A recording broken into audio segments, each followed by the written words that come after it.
राधे राधे दोस्तों, आज के वीडियो में हम देखेंगे दशा माता का पूजा घर पर बहुत ही सरल विधि से हम कैसे कर सकते हैं। इस पूजन को मेनली जो किया जाता है वह पीपल के वृक्ष के नीचे बैठ के बाहर इस पूजन को किया जाता है। लेकिन अगर संभव नहीं है तो आप घर पर भी इस तरह से पूजन कर सकते हैं। पूजन करने के लिए आप अपने मंदिर में कर सकते हैं या अलग से चौकी भी लगा सकते हैं। तो मैंने यहाँ पे एक चौकी लगा लिया और दीपक प्रज्वलित कर लिया। दशा माता के लिए आसन लगाया। आसन में थोड़ी सी गेहूं की आसन लगाएंगे और इसमें दशा माता का अगर आपके पास फ़ोटो है या प्रिंट आउट है या जो भी है उनको आप विराजमान करें। आपके पास मूर्ति है तो मूर्ति को भी विराजमान कर सकते हैं।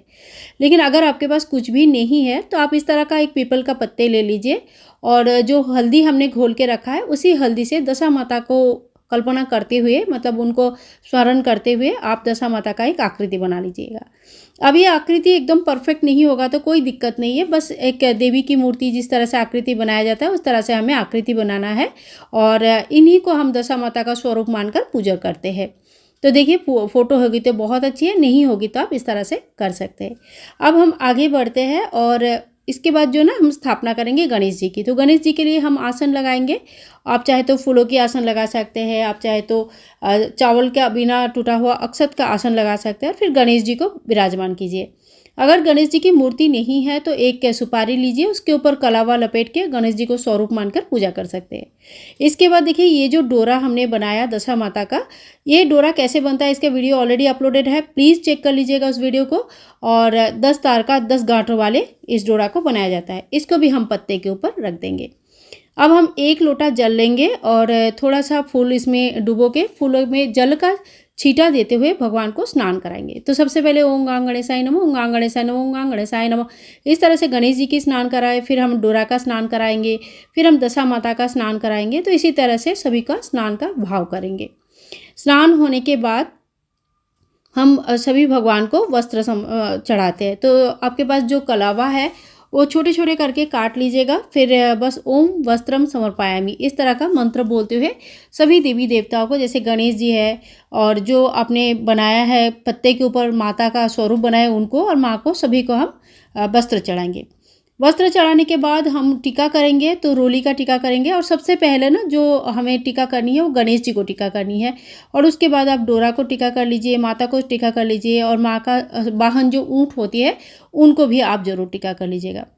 इस समय देखिए 10 टीका लगाया जाता है, वो भी मैं आगे चल के आप लोगों को दिखाती हूँ कि अगर पौधा नहीं है तो आप किस तरह से टीका लगा के पूजन करेंगे।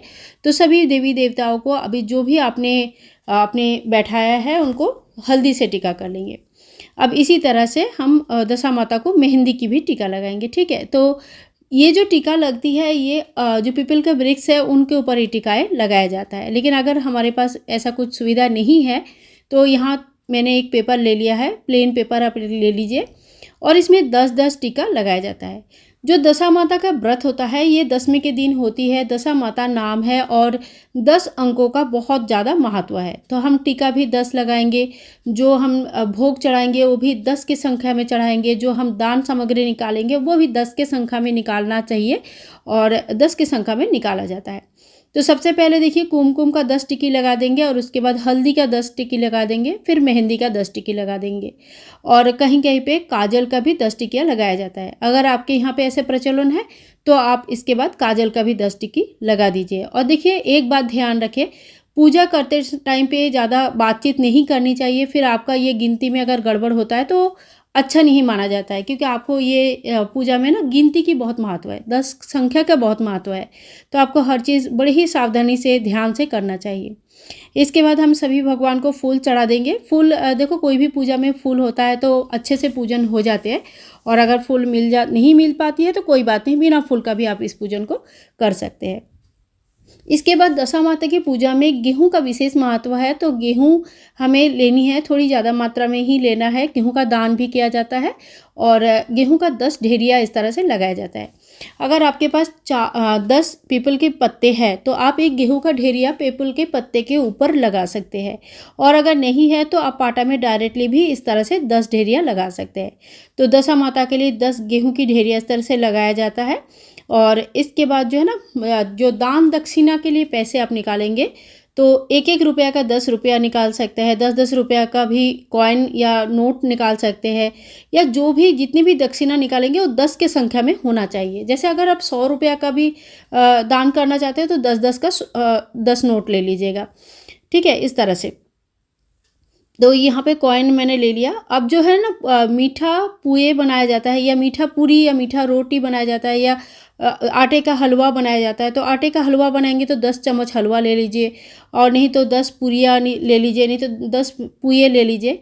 इस व्रत में नमक नहीं खाया जाता है और एक ही अनाज का भोजन किया जाता है। जैसे आटे का अगर करेंगे तो सिर्फ आटे का ही भोजन करेंगे, इसके साथ चावल वगैरह नहीं खाना है। इसके बाद भगवान को हम धूप और दीप दिखा देंगे, और जो गहने हमने बनाया था वो गहने और भोग माता को चढ़ा देंगे। ये गहने कैसे बनाया जाता है इसकी भी संपूर्ण डिटेल्स वीडियो चैनल पर ऑलरेडी है, तो आप उस वीडियोस को ज़रूर देख लीजिएगा। स्टेप बाय स्टेप आप लोगों को सारी चीज़ें समझ में आ जाएगा। तो दशा माता का रिलेटेड सारे वीडियोस चैनल पर आ चुकी है, आप जरूर उन वीडियोस को देखना, लिंक मैं डिस्क्रिप्शन बॉक्स में दे दूँगी। इसके बाद देखिए हमने आटा और गुड़ रख दिया है। आटा और गुड़ जो है ना चींटियों के लिए निकाला जाता है। अगर बड़े पेड़ के नीचे पूजा कर रहे हैं तो आटा और गुड़ को वहीं छोड़ के आना है, ताकि चींटियाँ वो खा सके। घर पर पूजा कर रहे हैं तो आप बाद में इस आटा और गुड़ को बड़े पेड़ के नीचे रख के आ सकते हैं। इसके बाद हाथ में गिन के 10 गेहूं का दाना ले लीजिए, 10 से कम ज़्यादा नहीं होनी चाहिए, और दशा माता का व्रत कथा सुनना है। दशा माता का व्रत होली के अगले दिन यानी कि रंग वाली होली से शुरू हो जाता है और 10वीं के दिन तक चलते हैं। 10वीं के दिन बड़ी पूजा होती है। आप चाहे तो 10वीं के दिन एक ही दिन पूजा कर सकते हैं और 10 कहानियाँ एक साथ सुन सकते हैं, नहीं तो रोज़ एक एक कहानी सुना जाता है और 10वें दिन 10 नंबर कहानी है वो सुना जाता है। कम से कम आपको व्रत कथा या नल दमयंती की कहानी जरूर सुननी चाहिए। इस तरह से कहानी सुनने के बाद हमारी जो है ना पूजन संपूर्ण हो जाता है। माता को हम धूप दीप दिखा देंगे, और जो सामग्री है इसका हमें क्या करना है, तो जो गेहूं हमने लिया था इसके साथ और भी गेहूं मिक्स करके आप दान कर सकते हैं, या कम गेहूं है तो आप चिड़िया को दे सकते हैं। और ये जो डोरा है, ये डोरा हम गले में धारण करते हैं, और पिछले साल का जो पुराना डोरा है वो पीपल के वृक्ष के नीचे थोड़ी सी ज़मीन में गड्ढा खोद के उसको दबा दिया जाता है। जो फूल है ये तो खाद बन जाती है, जो भोग प्रसाद है ये तो भोग प्रसाद स्वरूप सभी में बांटा जाता है। जो आटा और गुड़ है वो चींटियों के लिए बड़े पेड़ के नीचे छोड़ के आना है। और जो गहने हैं ये मछलियों की खाना बन जाता है। तो आप छोटे छोटे बॉल बना लीजिए इन आटाओं से, और आप चाहे तो इनको किसी तालाब में या किसी नदी में दे सकते हैं, ताकि मछलियाँ इसको खा जाए। इसमें आटा है और हल्दी है, तो इसमें कोई ऐसा केमिकल वगैरह कुछ नहीं यूज़ है। खाने पीने का चीज़ें है तो नदी गंदा नहीं होता है, और जो भी इसको खाते हैं तो उनको भी कोई दिक्कत नहीं आती है। तो इस व्रत के बारे में संपूर्ण जानकारी देने की मैंने कोशिश किया है इस वीडियो में। अगर जानकारी पसंद आई है तो प्लीज़ वीडियो को लाइक कर दीजिएगा, और ज़्यादा से ज़्यादा शेयर कीजिए, ताकि सभी लोग दशा माता का व्रत रख पाए। अगर आप उपवास नहीं करना चाहते हैं तो कोई बात नहीं, आप सुबह सिर्फ इस तरह से नहा धो के पूजन भी कर सकते हैं। घर की दशा परिवर्तन के लिए इस पूजन का विशेष महत्व है। आज की वीडियो देखने के लिए आप सभी लोगों को बहुत बहुत धन्यवाद।